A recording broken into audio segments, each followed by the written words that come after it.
Coach, first day of practice, how did things look today? Needed to bring our tempo up a little bit, but the guys were here and ready to go, and that's what we're hoping for. And you mentioned in the huddle you're kind of looking for a leader here. Kind of explain, I guess, what you're kind of looking for out of this team this first week. Well, we've had good leadership all summer. Our guys have been here. The state has a 25 practice rule. We've been here for 23 of those 25 dates, and we've had kids step up and be leaders in the spring and in the summer. They just kind of forgot to show up today. So we need some guys to get tempoed up and get going. Now, this is your third year, correct? Yes, sir. I guess the process is already here. Everybody kind of already knows what you want, what your style football is. Is it kind of just a get and go here now? Just kind of kids already know what's going on. Just something that it's not a lot of learning. It's just we know what we're doing. We're going for it this year. Yeah, but that's always tough in camp because what we have is we have a group of guys that have been here all summer and learned everything that we've asked them to learn. So then when we come to camp, it's a review for them the first couple of days. So it's easy for them to know what they're doing. Sometimes it's hard for them to pay attention and execute at the level that they need to execute at. Obviously, the expectations are pretty high here. What are your expectations for this team this year? My expectation is the guys go out and have fun every day.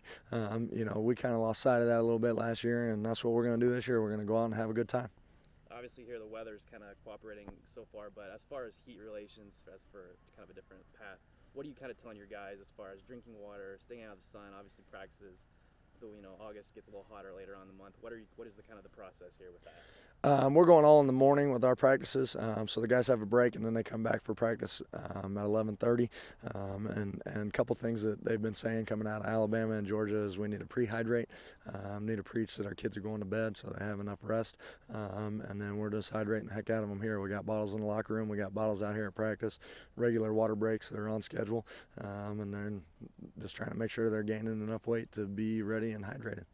And I'm still kind of learning the Jamboree. Is that the new kind of the tournament, pre-tournament before the season starts? Yeah. What are kind of you guys' plans for that? What's going on there? Our Jamboree is going to be August 20th. I believe the start time is 5 o'clock. We're going to Clark County. We'll play against Clark County and Highland, and I think we'll get like 16 plays against each team. It's just a nice dress rehearsal. Kids get to see somebody else at the end of camp and know what it's like to travel and get their uniforms on and be lined up on the sideline and do things the way it's supposed to be on Friday night.